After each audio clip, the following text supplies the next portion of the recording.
Good morning, children. Today I am going to explain an image formation by concave mirror, and it is just going on revision. So we have to learn on 6 cases. So firstly, I will start from case 1. After that case 2. After that case 3, 4, 5, 6. Okay. So firstly, you have to note some points. In all cases you have to write these 4 points, that is position of the object, position of image, size of image, nature of image. हम 6 case में image बनाएंगे बच्चों. पूरे 6 case में आपको 4 point पर लिखना है. Position of object, position of image, size of image, nature of image. ये 4 पॉइंट आपको याद होने चाहिए. अगर याद नहीं है, कंसेप्ट क्लियर, तो आप खुद को रिमाइंड करा सकते हो, बट ये 2 पॉइंट तो याद होना चाहिए at least. Position of object, position of image. And आप इससे पहले क्लास में बता चुकी रूल्स फॉर इमेज फॉर्मेशन, वो भी आपको याद होना चाहिए. Okay, without rule you can't draw the image. Now I am going to start.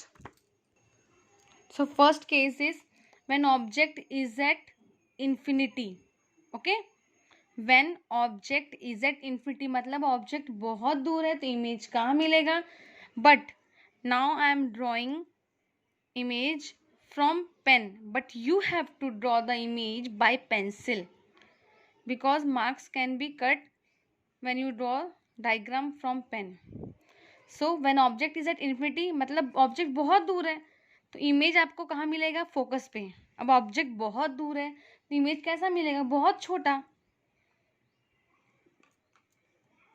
Now एक ऑब्जेक्ट बहुत दूर है, उससे इंसिडेंट रे आ रहा है. मैं इंसिडेंट रे को red lights, red marks, red pen से यूज कर रही हूँ. When incident ray is parallel to principal axis after reflection it will be pass through the focus. हम रूल पढ़ चुके हैं. फिर से यहाँ पे एक रूल, अब मैं ब्लू पेन लेती हूँ, सॉरी ब्लैक ले लेते हैं. अब एक इंसिडेंट रे आ रहा है, फिर ये प्रिंसिपल एक्सिस के पैरेलल है, फिर ये रिफ्लेक्शन के बाद कहाँ जाएगा, प्रिंसिपल फोकस से क्रॉस होगा. आप देखिए दोनों रिफ्लेक्टेड रे कहाँ मीट कर रहे हैं, these reflected ray intersect at point focus, so image formed at focus. अब इमेज तो दिख भी नहीं रहा हमको, तो इमेज का साइज कैसा होगा, point size image, and real and inverted. This is the nature of image. Now second case, position of object. फिर आप लिखेंगे अब ऑब्जेक्ट बहुत दूर था, ठीक है, इस केस में. अब ऑब्जेक्ट सेकेंड केस में क्या होगा, सी के पीछे आ जाएगा, just beyond C.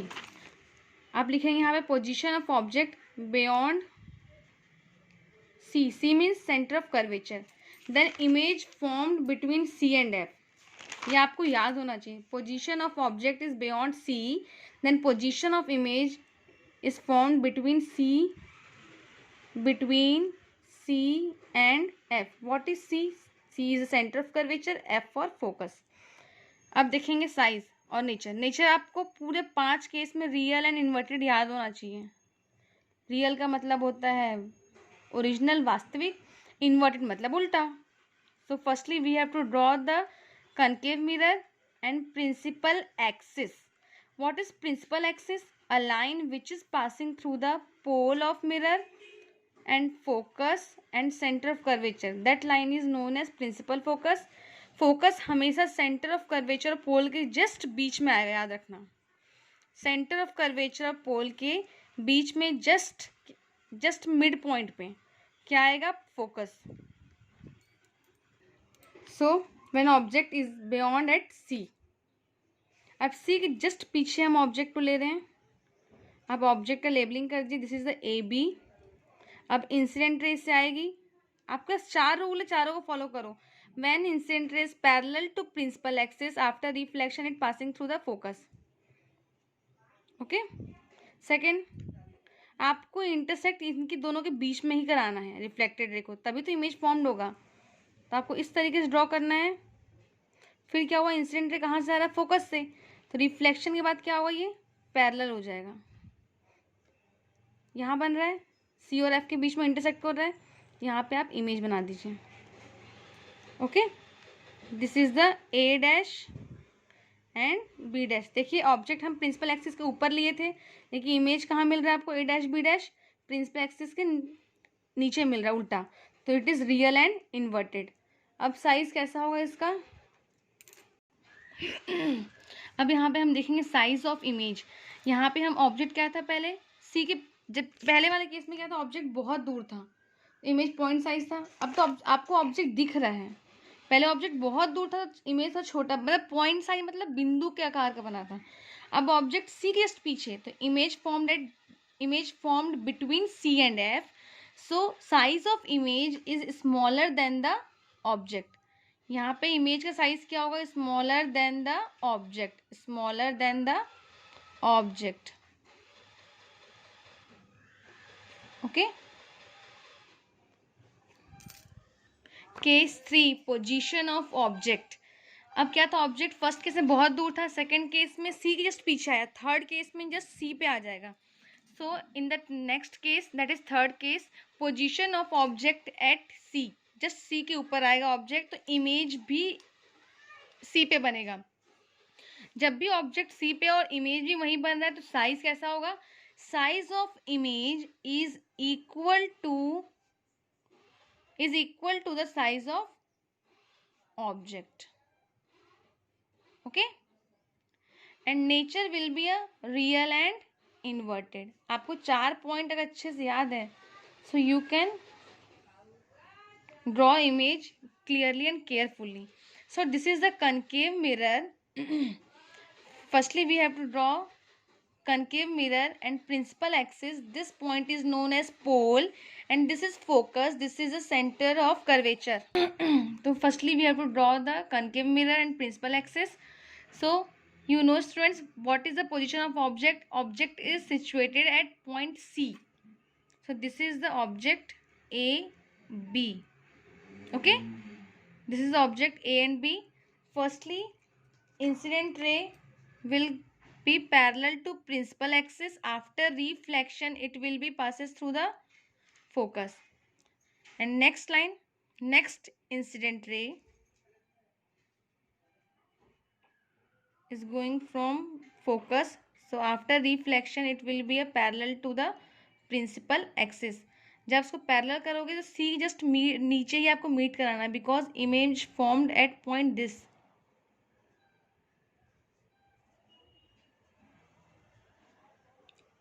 So image formed at focus, so image formed at center of curvature. This is the B dash, this is the A dash. Okay, when object is at focus then image is formed at focus and you have to follow some rules for image formation. अगर आपको पता है object C पे, तो image सी पे बनेगा और same size का होगा और रियल एंड इन्वर्टेड होगा। सबसे पहला केस इसमें इमेज पॉइंट साइज का था, सेकंड केस इमेज का साइज थोड़ा छोटा था, third case size of image is equal to size of object. अब फोर्थ केस में क्या होगा, अब तो हमारे पास पॉइंट साइज छोटा साइज इक्वल हो गया, अब इक्वल के बाद वाले केसेस में हमेशा साइज जो होगा इमेज का वो बढ़ेगा। सो पोजीशन ऑफ ऑब्जेक्ट, पहले हम ड्रॉ करते हैं diagram, pole, focus, this centre of curvature. अभी ऑब्जेक्ट कहाँ था, पहले वाले केस में सी पे था। अब नेक्स्ट केस में क्या होगा, position of object between C and F, position of object between C and F, and position of image. जब ऑब्जेक्ट सी के पीछे था तो इमेज सी और एफ के बीच मिला। अब उल्टा केस है, अब ऑब्जेक्ट सी और एफ के बीच में है तो इमेज कहाँ मिलेगा, सी के जस्ट पीछे। So you have to write the position of image beyond C, C means centre of curvature, and size of image will be a larger than the size of object. Equal के बाद आप larger करोगे या smaller, sorry greater लिख सकते हो, larger लिख सकते हो, larger than the object. And nature is the real and inverted, nature is the real and inverted. Okay, now I'm drawing the image. Firstly incident ray will come, that is parallel to principal axis, so it will pass through the focus. So second rule,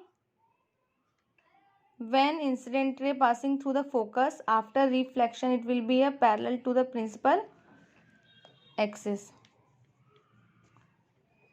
Okay, so you can see students, reflected rays meet after C, it means beyond C. So image is formed beyond C. This is AB object and A dash B dash is a image. Okay, now we have to draw the next diagram, that is position of object. Case 5. अब देखिए, अब object कहाँ सी और F के बीच में था. Next case में क्या होगा, object at focus. So position of object at focus that is F. अभी ऑब्जेक्ट इन्फिनिटी पे था तो इमेज फोकस पे मिला था. अब ऑब्जेक्ट फोकस पे, so image is formed at infinity. Okay, infinity का सिंबल इस तरीके से होता है और साइज कैसा होगा, फिर से बड़ा हो जाएगा. अब लार्जर देन द ऑब्जेक्ट. आप हाईली मैग्नीफाइड भी वर्ड यूज कर सकते हो. Okay, you can write also highly magnified, magnified also. And nature of image will be a real and inverted. Nature of image is a real and inverted. So we have to draw the principal axis. This is a pole, this is the focus, this is the center of curvature. An object is at focus, so incident ray will parallel to the principal axis. After reflection it will be a pass through the focus. Okay, आपको अच्छे से clearly image बनाना है. मेरा image clear नहीं बन रहा है. A, this is the B point. आपकी मर्जी, आप कोई पॉइंट से लोकेट कर सकते हैं. सेकेंड रूल, जब ये पोल से जाएगा तो बिना डिफ्लेक्ट हुए, लॉज ऑफ रिफ्लेक्शन को फॉलो करते हुए सीधा ऐसे आएगा.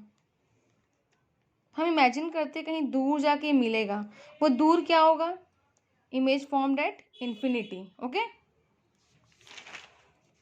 Next case, last case, when